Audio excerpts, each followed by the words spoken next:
మనకు తెలుసు కంపెనీలు రెవెన్యూస్ పెంచుకోవాలని ట్రై చేస్తాయి, కాస్ట్ తగ్గించుకోవాలని ట్రై చేస్తాయి. దీనిలో ఆర్టిఫిషియల్ ఇంటెలిజెన్స్ కావచ్చు, జనరేటివ్ ఏఐ కావచ్చు, ఇవన్నీ కూడా చొచ్చుకుపోతున్నాయి. అంటే హెచ్ఆర్ హ్యూమన్ రిసోర్స్ తగ్గించి ఏఐ రిసోర్స్ అనేది పెంచేస్తున్నాయి కంపెనీస్ అనమాట. ఇంకొక విధంగా చెప్పాలంటే ఇక్కడ కావాలని ఉద్యోగ కోత కాకపోవచ్చు, కానీ ఆర్టిఫిషియల్ ఇంటెలిజెన్స్ మేము కూడా వాడుతున్నాం, మేము ఆర్టిఫిషియల్ ఇంటెలిజెన్స్కి అడాప్ట్ అవుతున్నాం, జనరేటివ్ ఏఐకి అడాప్ట్ అవుతున్నాం, ఏఐ టూల్స్ వాడుతున్నాం, ఏఐ మేనేజర్స్ వాడుతున్నాం, ఏఐ స్ట్రీమింగ్ వర్క్స్ వాడుతున్నాం, ఏఐకి సంబంధించిన ఎక్కువ ఎక్విప్మెంట్ మేము రెడీ చేసాం ఇన్ఫ్రాస్ట్రక్చర్ని చూపించుకోవడానికి కూడా చాలా కంపెనీస్ ఇప్పుడు ఏఐని ఎక్కువగా ఇంట్రడ్యూస్ చేస్తున్నాయి. ఒక్కసారి ఏఐని పెంచుతూ పోతే ఆటోమేటిక్గా హ్యూమన్ రిసోర్స్ తగ్గుతూ వెళ్ళుద్ది అనమాట.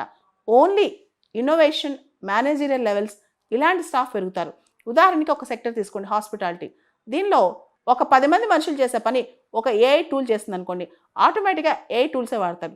కాస్ట్ తగ్గుద్ది, ఎక్యురసీ పెరుగుద్ది, స్పీడ్ పెరుగుద్ది. కాబట్టి ఇలా చాలా సెక్టర్స్లో, టెక్ సెక్టర్ కావచ్చు, హాస్పిటాలిటీ సెక్టర్ కావచ్చు, రకరకాల సర్వీస్ సెక్టర్స్ కావచ్చు, వీటన్నిటిలో కూడా ఏ ఇంటరాక్షన్ వచ్చిన తర్వాత ఉద్యోగాల కోత బాగా ఎక్కువైపోయింది. ఇంకా కూడా పెరిగే అవకాశం ఉంది. ఉద్యోగాల కోత అనేది, లేఆఫ్స్ అనేది అనేక సెక్టర్స్లో అని చెప్పి వార్తలు వస్తున్నాయి. ఇప్పటికే మైక్రోసాఫ్ట్, గూగుల్, ఇన్ఫోసిస్ ఇలా చాలా కంపెనీస్ స్లోగా ఉద్యోగాల నుంచి తీసేస్తున్నాయంట.